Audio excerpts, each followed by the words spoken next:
Welcome to Graham Kerr's Kitchen. It's really two programs in one. This is a series that appeals to your creative side, food that is sumptuous stuff. How could that be? This is a program about people who want to eat healthy and reduce calories. Actually, it's about food with an aromatic quality that fills the nose. Oh, sure, but it's also about keeping my arteries clean by reducing fat. But it doesn't mean a thing if the food isn't rich and colorful. Maximize the flavor. Okay, but I must have healthy food that I can cook in minutes. I must minimize the risk. So welcome to Graham Kerr's Kitchen, where we get our heads together just for you.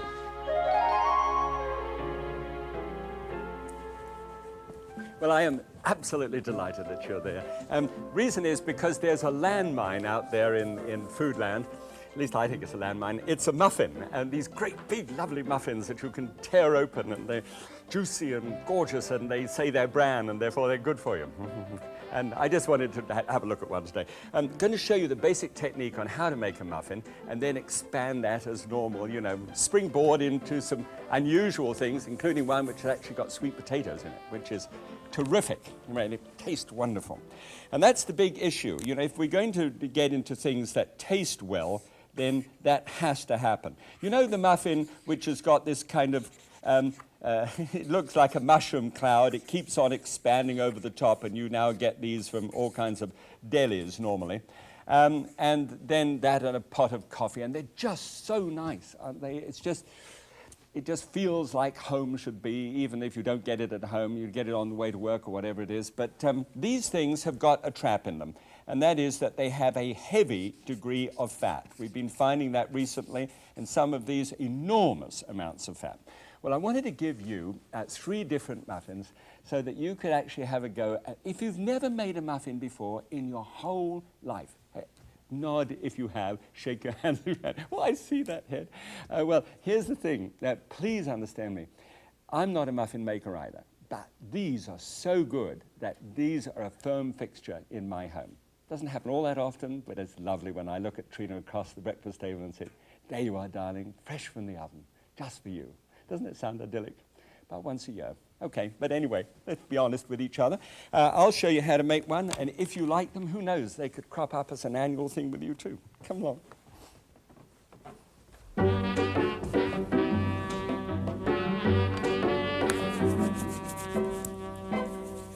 Actually, I do love this sort of thing. There's no real sizzle, and I don't get to smell stuff, but I don't know, there's something really creative about bunging all kinds of dry ingredients and wet ingredients together, and it comes out. And that's the most amazing thing. So make a note of these things. I warn you, you'll need a pencil and a piece of paper for this one, and if you don't, you know, there's always the book to fall back on, but at least I've warned you. Okay, 2 egg whites, and just shove those in, first of all, and then 1/4 cup of thick black molasses. You know, the lovely golden molasses, which has the most wonderful flavor, and that's what turns many of the really dark muffins really dark. And then here, 1/4 cup of non-fat evaporated milk, slightly thicker than the regular milk, of course, and that you get in tins, and you get that down the aisle where, you know, you get milk products. And then, the most extraordinary thing, 3/4 cup of unsweetened apple juice. And this, actually, in the northern part of France, where a lot of pears grow, the bakers put a lot of pear puree in baked goods, and that's how it sort of got to find out what was going on. Here we go. Good. Thought for a terrible moment something had happened. Okay, so apple sauce. Did I say apple sauce? Good. Okay, the apple sauce is terrific. They use pear, but I use apple sauce, and it came as a result. Would you forgive me just for one moment, just to tell you this? It came as a result of people called Motts, M-O-T-T-S, and they're a commercial firm, and they have applesauce, and they wanted to tell people that it was good for their hearts and everything else to use that. And so they pioneered the introduction of the thing. So I want to give them credit where it's due. So I tried it, and it really works terrifically well. Wonderful idea. All right. Now, that is just whizzed up so that it becomes a little bit of a froth on top. And then you take cake flour. And it doesn't, I made a big thing one time about, by the way, the amount of cake flour that you have there is just 1 cup. And I made a big thing about sieving it to get all the lumps out. Well, you could also whisk out the lumps as well, and we tried a test and it works just as well. There's a lot of less fiddle. 2 teaspoonfuls of baking powder, that's those 2 little things there, and a ½ teaspoonful of baking soda. Now, of course, if you know anything about this, you know that baking powder is really a mixture of baking soda and a form of acid and then starch, and that actually causes everything to work together. It's really an alkaline and an acid which meet together like this, and then they give off this cloud of carbon dioxide gas, like this, and it furs up. It doesn't fur up, it froths up, and the starch all the way around the outside of it contains the little bubbles, and that's what makes it tender and grow like it does, without having to have a whole bunch of eggs in it and fat. And I want it to be tender and have that lovely flavor. Okay, now this is over, and so you just simply lift this up and put something underneath if you don't want it to get all messy. And it's got a little bit of a froth, and that froth is going to be added here. Now, the big classic decision now has to come. Do you add this together now? And you think, well, fine, if you're going to go ahead and bake them. I know, but what about that idyllic morning, the morning when you really want to leer across at your mate and say, see what I did for you, fresh from the oven. Well, if you're going to do that, put a screen, plastic thing over the top of this, plastic thing over the top, whack it in the fridge, and then stumble down. Don't go in an old bathrobe and fuzzy slippers and hair colors, do yourself up a bit, chaps. And then, anyway, so you come up, and then you rip the plastic off, and you take bran flakes, all right, and you throw the bran flakes in. There's a cup of bran flakes there, and stir those in. Now, the bran flakes are for your bowels, all right. This is wheat bran. I'm sorry, it has to happen. This is serious stuff. Now, oat bran is good for your heart. Oats for your tikka, wheat for your bowels, all right? If you can remember that, that works really well. Now, this is what makes this a wheat bran muffin. Then you simply take this with a paddle spoon, a spoon about this round, in fact, that's designed for this purpose, and pour all of that wonderfully aromatic mix into there, and this is where you start turning it in. Now, will somebody please just count quietly for me? 20 stirs. You should train yourself to do this in 20 stirs. You see what's happening here? I'm taking the paddle and I'm moving it around the bowl. I'm taking the bowl here and I'm turning the paddle blade the opposite way and turning it round. You see, that is one full fell swoop. And the idea is to be able to incorporate all the flour around slowly and gently until you have incorporated it all together as a batter without beating the whole guts out of the thing. Now, at the moment, the double-acting baking soda, the first action is actually coming. Okay, 20. Now, that's 20. There it is, you see? It's all in. That should happen. We've taken 20. If you can do it in 18, drop me a line and let me know. But that's the way of doing it. Now, so the first level, when it says double-acting baking powder on the thing, the first level acts because it's getting wet. The second one acts because, in fact, it's getting hot. So the wet happens first. That's the first action. The second one happens later. Here are some raspberries, nice ones, and they're solid frozen, okay? So, and they've been frozen in that sort of way so that they can be separate. They spread them all out in a big tray and then they freeze them so they keep them separate. Now, did you see the little holes everywhere in this? That's the first action that's taking place. And when you put these in, make sure they're solid frozen when you put them in, and make sure you don't kick them around too much, because they can crush and look purple. Frankly, it looks as if it's got bubonic plague, and that's not the sort of first thing, good morning, darling, here's some bubonic plague. Here we go. There it is. This should be a sort of heaped quarter cup measure. Well, that reminds me of Mum at home. Actually, it doesn't. My mum never made muffins, but the chef. And so you put it just like that, put it into the oven, 350 degrees Fahrenheit, okay? And if you can possibly if you're going to be in the market to change your oven, get one with a propeller at the back. I don't know whether you can see that. But this is a convection oven, and that means that it stirs all the air around inside it so that you don't have any hot spots. Normally, if you've got a regular oven, put it in the middle rung of the oven. They cook best there, okay? But otherwise, with convection, you can do it any way you like. Oh, gosh. And non-stick little, whatever this is. What is that? It's muffins in. And there they are, all right? So I'll take one of these and we'll, oh, there you go.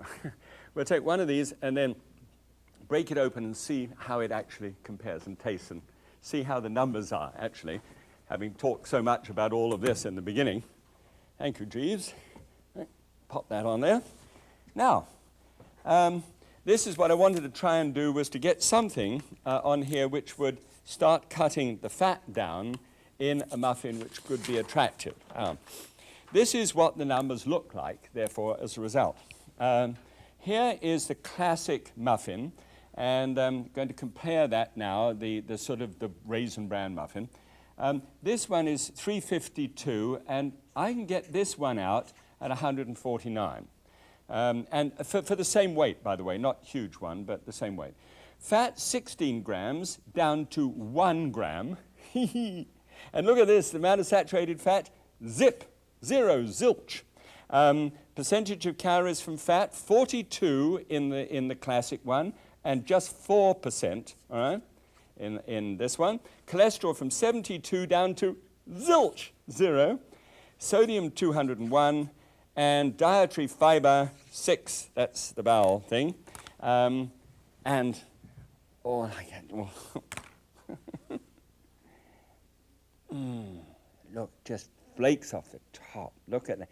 Look, and you see, you know, by keeping them frozen and they're baked in there, they've got that bright sort of look. Yeah. Test. Does it meet the tooth? Does it flow over the palate? Is it moist? Has it got aroma for it? It's got all of those things, but no fat. Marvelous. Great idea. Even if you make muffins of your own, how about making one of these just to see how it goes down, okay? Texture will be a bit different, but I think it's a great texture, all right? Now, to springboard, don't forget, always springboard on any one of these things that we do. Springboard, jump into your own circumstances and your own ideas.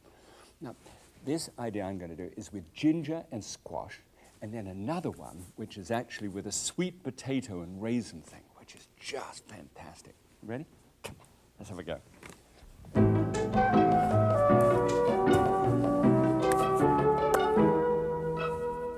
Okay, so what I'm trying to do here is to produce two completely different muffins, but made in exactly the same way with the same sort of balance of ingredients, so that you only have to really write it down once and then sort of fill in the gaps. Well, I hope that's how it works. Okay, now, first thing, let's just slosh this in 1 3/4 cups of cake flour, as we did before. And the other dried ingredients this time changed just a little bit. You notice there's more cake flour this time. I've got exactly the same amount of baking powder, which are the 2 teaspoons, exactly the same amount of baking soda, just a half teaspoonful. And this little fella here is a teaspoonful of ginger, of dried ginger. And there's just enough there so that when you actually whisk it all in together, and do a thorough whisking so that all of those baking powders get well and truly throughout the whole thing, and the ginger. And you just smell it experimentally, and when it gets wet, it gets even better. But it has this ginger flavor throughout the whole thing. Really great stuff. Okay, now, the wet part of this is almost the same again. First of all, 2 egg whites, just slosh that in. And then here, a 1/2 cup of brown sugar. This isn't molasses this time. And what you get a much paler result, you know, to it when you do with the brown sugar. And then the same 3/4 of a cup of the applesauce, and the 1/4 cup of the non-fat evaporated milk powder. And then this little stuff here. Let me show you what this is. This is the butternut squash. And if you've never actually used this for any purpose, you need to do it. When you buy one of these things, you might think that you put these out at Harvest Festival times, but no, this one is great. When it's baked, and this is what I do, I simply cut it in half, put it flat down onto a baking sheet, 350 degrees Fahrenheit for 30 minutes, all right, 180 degrees centigrade, and just pick it up. When it comes out of the oven, it looks entirely, actually, exactly like that. Get the seeds out of it. You can dry the seeds if you want to and put them in cereal. It tastes terrible. But there we are. I'm sure it'll be very good. There are certain things, where I draw the line. Now, this is a special little device which scoops out things like this. And you can get into it and see what a wonderful job it does. And I am putting this into what is called a ricer. This is one of my favorite little things. If you've ever seen Star Trek, and you see, the lieutenant who's instead of the captain, I call this Lieutenant Ricer, boldly pressing things where no man has pressed before. Put the little thing on it's only because it sort of looks as if it's flying through space. It doesn't matter. And here it's like a large garlic press, and just press it down like so, and it makes sure that you get absolutely no lumps whatsoever. And what we're actually aiming for there is a total amount, which I happen to have in this bowl because I wanted to measure it properly, of 3/4 of a cup, all right? About 6 ounces of the mix. So this can go in over here too, and so that can be sloshed in, and so all of that little mix, it doesn't take long actually, it doesn't have to run on and on forever, but we just simply whiz it together, and if it has a little bit of a froth on the top, it's fine. Just let it sort of circle round and make a hole. Now remember, this whole idea was whenever you want to make the muffin, that's the time to put the dry and the wet ingredients together. So you could seal that up together, bring it down in the morning or whenever you're ready. Probably 24 hours should be about the extension, I would think, of the two. Okay, good. Stop it and just lift that up. Stop the drips. And just dump it in, all right? And remember, this works exactly the same way as the previous one works. Just get a little paddle. I think it can either be a paddle with a hole in it or without. Actually, let's see whether this does it quicker. Now, cake flour. Now, you remember that I mentioned cake flour to you? It is extremely important to use cake flour. The reason is because the difference between cake flour, and ordinary flour is this. It has a shorter gluten chain. Now you say, Graham, come on, what does that mean? Well, all it means is really that the shorter the gluten, or the more tender the gluten content in flour, the better it is for cakes and muffins. So just simply, I would go into any more fantastic detail than that. There we go. Just almost on the 20. And it's done. All right, now, and you can smell the ginger coming off it wonderfully now. Just as you did before, and a little, 1/4 cup here, and just dunk it in, except that there's going to be a change. Just one little bit of change. Here we go. Oh, apart from the fact that it won't come out. Fine. It'll look wonderful when it's been through the oven. It's amazing, really. And what we do here is just put a little bit of grated cheese on the top. Now, this is a different form of cheese grater. You see, when you know that you've got enough, you can actually see through this little thing here.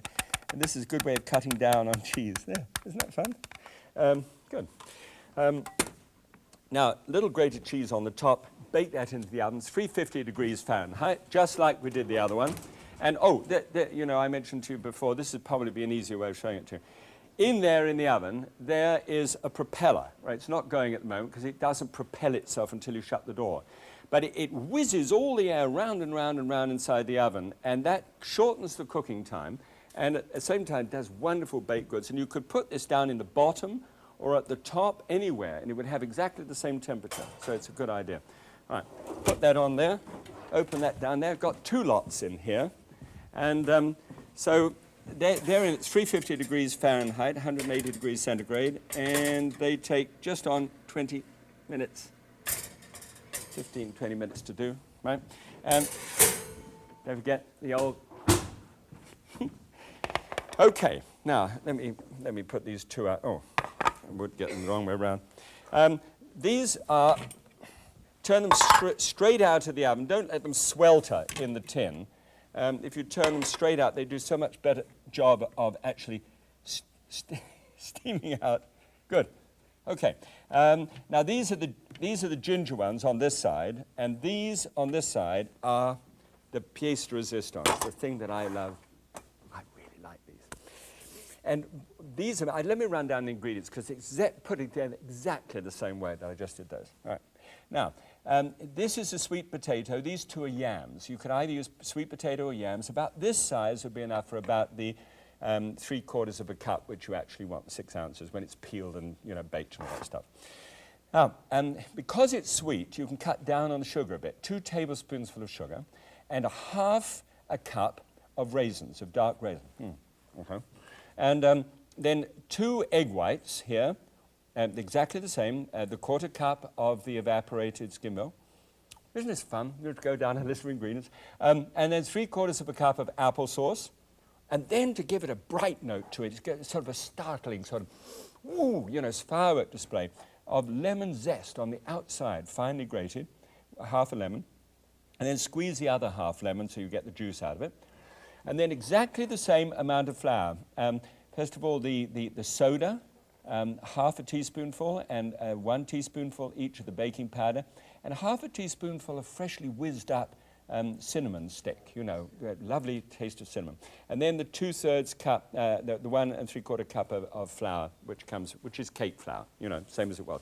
So that will actually look like this one. Oh, by the way, when you are going into the oven to get these out and you want to test it, just get one of these little toothpick things and drive it, like St. George, right into the middle of the thing and pull it out, and you should be able to see that it comes out clean, all right?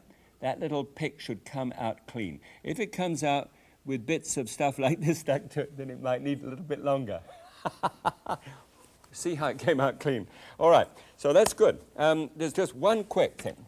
Your baking powder could have run out of energy. It depends the last time you made it. So take 1/2 a teaspoonful in some warmish water and drop it in and make sure that it actually foams. You can sort of stir it around, but it should foam, and if it's nice and active, it's going to do its job. Sometimes, it's had about 6 months of life just sort of sitting around there, and it's dead, and you just need to know. Some people put dates on the thing. So, okay, ready? Let's have a look and see how it compares with the other numbers. And I'm going to compare these with the muffins that come out from the stores and good muffin recipes and delicious muffins too. I mean, I never want you to think that I don't admire the genius behind this sort of thing. Okay. Now, but let's compare them. The classic has 362 calories for both of this type of muffin. The ginger one has 183, and then the sweet potato one on this column has 216 because it's obviously sweeter. The fat was 11 in the classic, 0 in terms of fat, saturated fat, just a little bit, I wouldn't even know how to describe it, but it's got tiny little fractions. And then the percentage of fat is, therefore, because of that, is 2% in both cases, 2%. Then cholesterol is, once again, 0, as it was at 78. And then that gives you sodium at 191 and 171. And finally, dietary fiber was 2 in this case for the ginger and 3 because of the extra, the sweet potato and everything else gave you the extra fiber in the other one. So I think you'll see that if you're going to get into muffins at all and get them on a regular supply basis, wouldn't be a good idea. As a matter of fact, it would be a good idea. It would be a great idea. All right. Now, look for the one with the raisin in it, and that one breaks nicely in there. Now, it doesn't break as completely. You will tear a little bit as you open it up. You're used to it sort of falling apart. You will actually have to put a little bit of pressure to be able to open them up. There's the real difference between the two. But then you can smell this one, smell them. They've got wonderful smells to them. You see, this one is crusty and crunchy. Oh, it is so good. And so is that one. I think I'm going to rush home for Trina and make up a whole batch of these and say, this is the annual event, darling. Just for you. Try it for your family. Thank you so much for being with me once again. God bless you. Have fun. It's the best ingredient of all.